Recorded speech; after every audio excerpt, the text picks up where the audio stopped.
What's up, guys? So what you're about to see is a conversation I had with Joey Mure from Wealth Without Wall Street. This is a vlog that Grant put together from our trip to Birmingham. Super freaking pumped for it. It has been so long since we have done a full-fledged vlog. So really hope you enjoy it. If you're in the insurance industry, it's very, very, very important, and you sell life insurance, it's very, very, very important for you to watch this video. Joey has essentially built a $9 million a year premium life insurance agency based all around a podcast. Really hope you enjoy it. Let me know what you think. I don't want to interrupt. You're good. Things going on. Hey, you got the food. You can interrupt whatever you want to. We're doing a documentary on bakeries across the world. Just kidding. For real? I was finna go put my bun up high and tight, man. Yes, get it up there.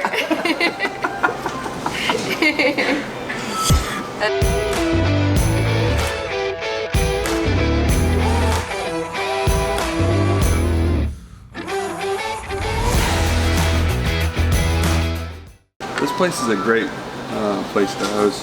It just got a kind of like nostalgic look to it, but I got a couple of meetings set up, and you were the second person that said Eggers. The other one ended up canceling, but I figured it was a popular spot. So you guys, the last time I talked to you, y'all were like really booming, and it was all from the podcast, right? I wouldn't say it's all, but very. I mean, we had a huge spike as a result. All 50 states, right? Yeah. Well, we don't necessarily have clients in every state, but we will do business in all 50 states if it comes to us. So last year we ended up just under 9 million, and that was like, what's dramatic is like last year or 2018 ended about maybe 3 million. So it was a tremendous increase year over year. And I just think there's just a lot of momentum. When you're everywhere, and we're not everywhere yet, but when you start putting yourself out there, that's why I'm like, being on video, we're trying to do more lives, we're trying to do whatever we can. Well, just hired a marketing director. Even if with the video or whatever, even if you get zero business directly from it, stepping into a meeting and the person already knowing what you look like, how you talk, who you are, knowing you literally fast forward through the first part of the process, because you really don't have to build that rapport. And if you do it right, you're already kind of an expert in your eyes. So our education process is long. When you talk about putting in, our average cases are probably about 22 to 25,000 a year, and so people don't just hand that over without having a good length of time of understanding. We had some clients last year putting over $1 million in policies. So the podcast allows us to educate without being present. So, how did you get into the whole life insurance investment? How did you get into the industry? First of all, I was a client. Okay. Yeah, so I was in the mortgage business and 100% commission. Didn't love putting money in 401k, but I didn't really know what else to do. And then I got introduced to the whole concept in 2009, and I was like, wow, this makes a lot of sense. I can put money away, but it's still available for me to use. So if I did have you have some really good months, and then you have some really bad months. It's kind of like being an entrepreneur, but I worked for Wells Fargo. And so I love the idea of having it being put away where it's growing, but it's not subject to market risk. And I can get my hands on it if I have a bad month or whatever. So I was like, yeah, I need to do this myself. And started doing it at a pretty high level for 4 years. And then I was at this same conference, the Think Tank. Okay. I went to it in 2014, And I was sitting there and I was watching all these people walk up on the stage, share about how they're helping this person or that person or this business or this church or whatever, all these different applications. And I was like, man, it's like, why don't more people know about this? And I would look around, there's only like 200 or 300 people in the whole room. It was like an international conference. Wow. So it was like, there's just not enough people talking about it. Not enough people that know. So I was like, I don't know if you guys are believers, but I feel like the Lord just kind of put his thumb in my back and he's like, well, why don't you do it? Yeah. And I had to give up well over a $300,000 job. My wife was at home with our kids, pregnant with our 4th daughter. And I was like, hey, Jess, you guys want me to do this full time? He was like, I think you should do it. I was like, all right, if you're on board. Yeah, I was like, that's not on accident. Yeah. And so the guy that kind of taught me everything is now my business partner. Okay. And we started the actual Wealth Without Wall Street brand about a little over 3 years ago.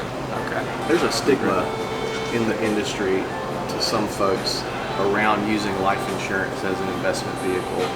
Why do you think that is? Do you think it's people having their agenda because they don't do that, pushing that agenda? Do you think what do you think it is? Yeah, well, I'm not as familiar. You probably know more than I would as far as like the stigma, because I guess I'm just. I love that. Got the blinders on, like I'm like, well, this is what we do. And it's not like bad, but like, I brought up that concept the other night to a financial advisor, and it's like, can't even, Well, I'll tell you, the guy, so Russ, my business partner, he told me he came to a conference for like 4 or 5 years where they heard about this infinite banking concept. And he was a CFP, he was market-based advisor. And his perception was, well, you only sell insurance because you can't get securities license or you can't help people in the market. Like it's almost like a demeaning, like, well, insurance, I mean, come on, anybody can sell insurance. When in actuality, it's a total different mindset. And so again, I don't really know exactly maybe what's going on there, but my thought is that people who are CFPs and financial advisors think it's below them to sell insurance.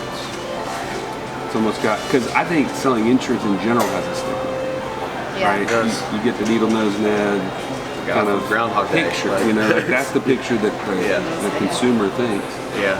So I think in general people are just like, I'm better than that. Yeah.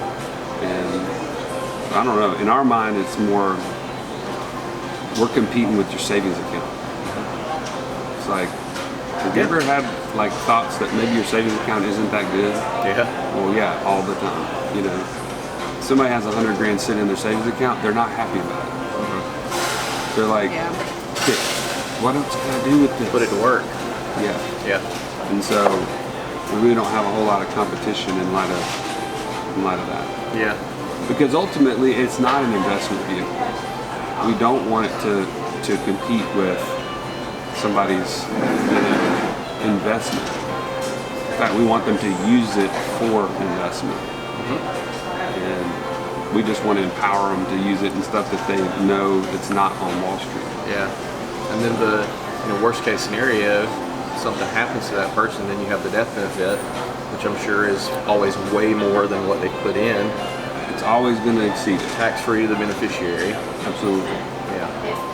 What pushed you to start the podcast?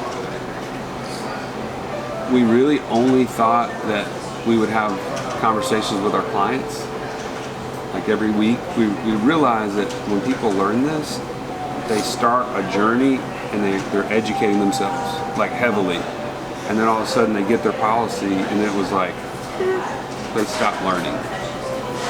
They just were like, okay, I'm done. And really the whole process of this gets so much more enhanced when they use it and when they are educating themselves on ways to leverage it further. And so we were like, well, how can we use technology to leverage our time? Because I can only meet with you face to face for so long. Yeah.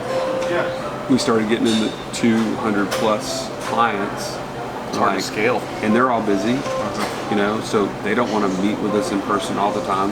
Yeah. So we're like, well, let's try this podcast then. And really, we didn't know what we were doing. I mean, I didn't even really listen to podcasts before we started one. And we just said, okay, what's the information that we wish that our clients could hear every week? We just started kind of curating that, putting it out there. And then about 6 months in, people are like calling us from all over the country. Just started to realize the framework of a podcast, the platform is so powerful. Yeah. People are listening when you don't think they are. It's working 24/7 for you. Yeah. How are they finding it then? How are they finding it? Organically? It was 100% organic because we hadn't started doing any marketing outside of just maybe posting it in our personal feed until like late last year. Yeah. We started maybe in October with some ads. Yeah. Other than that, and even those don't really, like we do some ads for it. They don't perform super well. They don't do as well as you think they would. Well, we've grown to about 13,000 to 14,000 downloads. Yeah. But we don't know what the engagement of those downloads are. So, do you have an email list? Do you have a lead magnet within the podcast where they can? Well, our goal, our hope is that the community ends up being like our download. Yeah. You know, because we're going to be able to add a lot more value to that. Yeah. And it's an ongoing. It's not just a one-time thing. Right. And it's very costly to make a community, by the way. And you guys did a really good job with it. It's impressive. Thank you. Yeah. So that was our hope, is that the community would be, first of all, a place that we could have ownership of instead of Facebook, and and also we could get all of the different resources we had in one.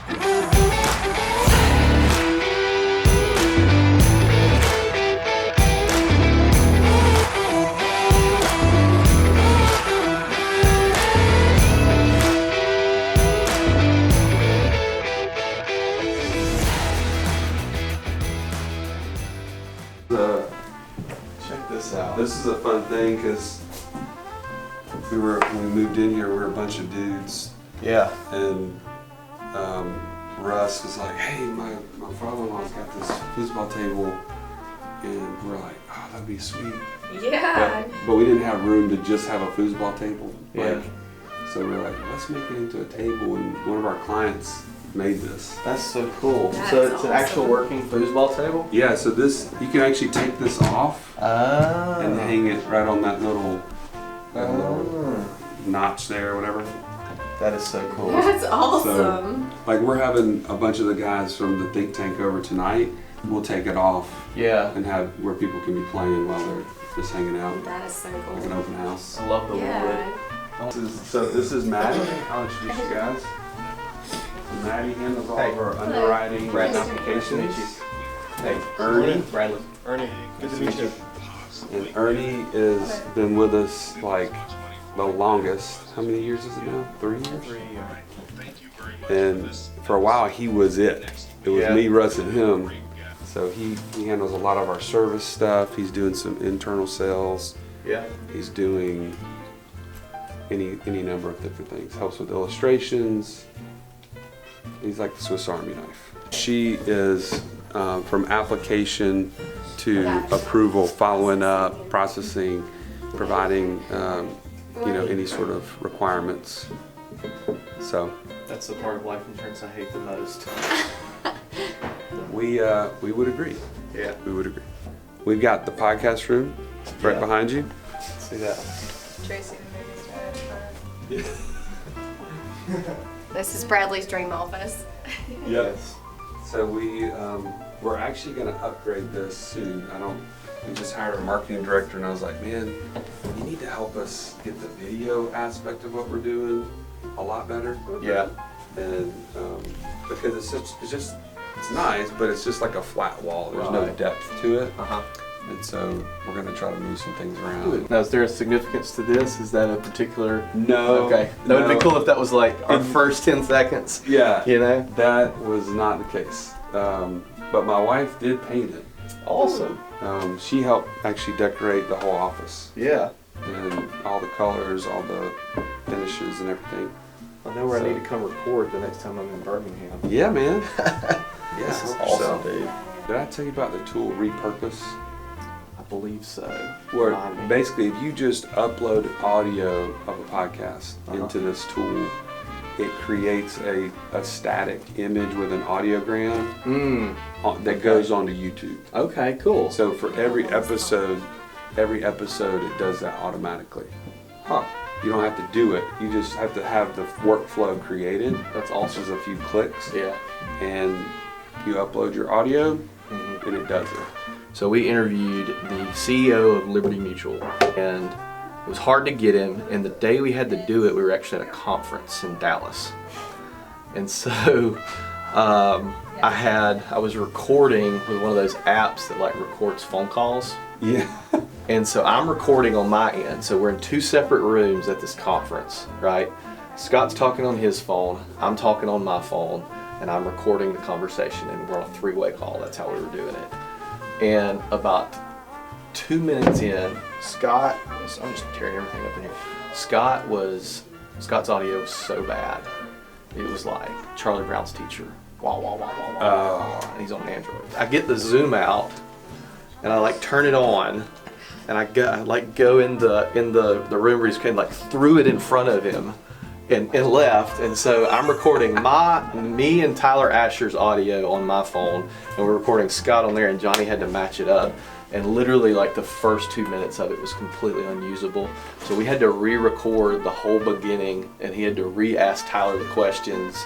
And it was just like, golly, why does it have to be this guy? Yeah. You know, had it been anybody else, we would have scrapped the episode and just redone it. But it's like, how often are you going to get the CEO of Liberty Mutual on your show, you know? Yeah. But so we have to do, when your guests are, you know, not with you have to do a lot of just insane stuff like that. Acrobatics. It's like a Dr. Frankenstein putting stuff together. So that's what I hear though, that podcasting really is, there is no like, you know, set way everybody does it. There's always like, oh, well, I had to do it this way because of this factor and blah blah blah, and everybody's gear is different. And so did you kick this right here? This is a little memento left to us by SEC Shorts. Did you ever see? That's right, they did that here. They came and did their show.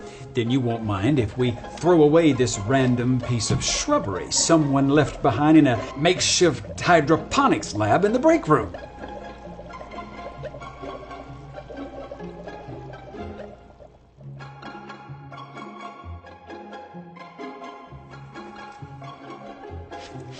Or their one of their recordings here, and anyways, this was the hedges from Georgia that the South Carolina guy had taken from the game.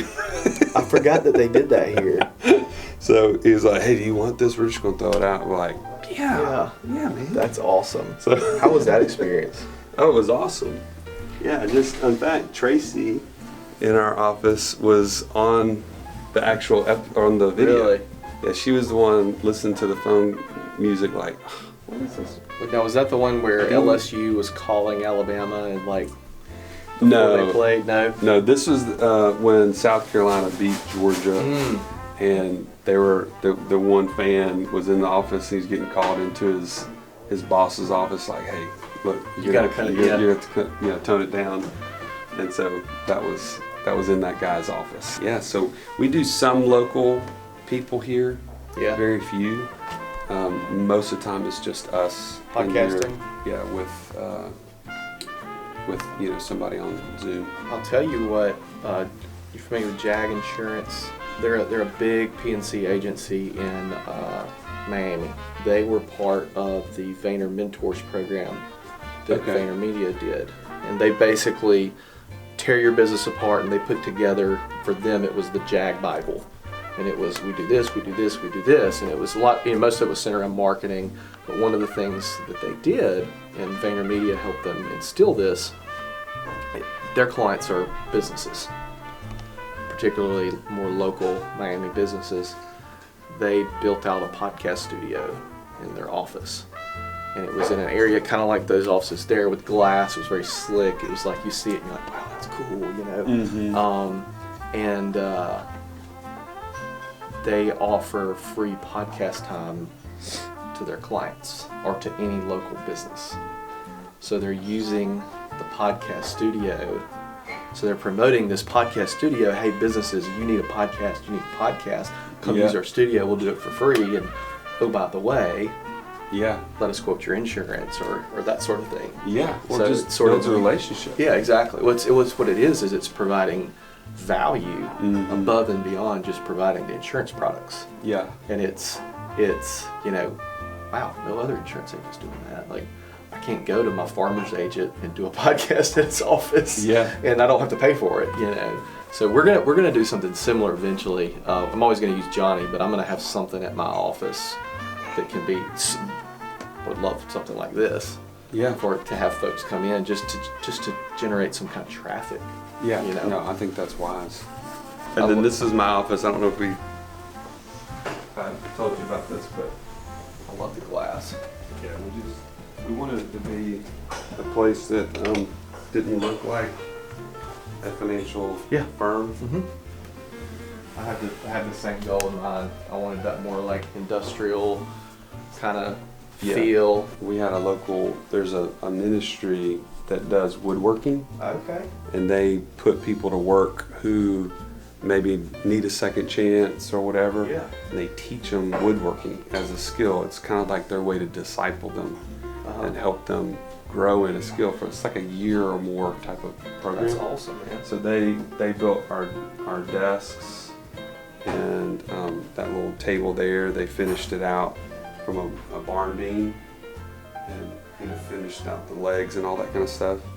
So it was a fun project. This is like my dream office. I love the glass. That's one thing actually the guys at JAG, I think it was one of the recommendations VaynerMedia made was make your office all glass. Not only because it's cool and it's modern and people will be like, wow, I want to work there, but it gives that feeling of transparency.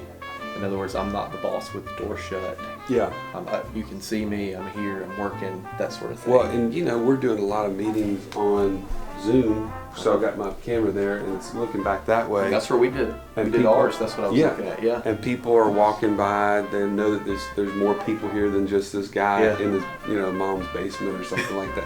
I mean, just think about people are doing business online. They can make it look like there's something that they're not. Absolutely. And I think people in general, consumers, need to see authenticity, transparency, because you don't have any trust. We talked about this the other day with a buddy of mine. Everybody tries to take technology and replace the human element, when in reality it needs to enhance that human element. And I think that's what that does by showing you're connecting with them on Zoom, but you're showing, hey, look, we're a real place, we're a real firm, we have real people walking around working. And it's not a green screen with people walking around in the background. Well, man, what is your favorite part of the entire office?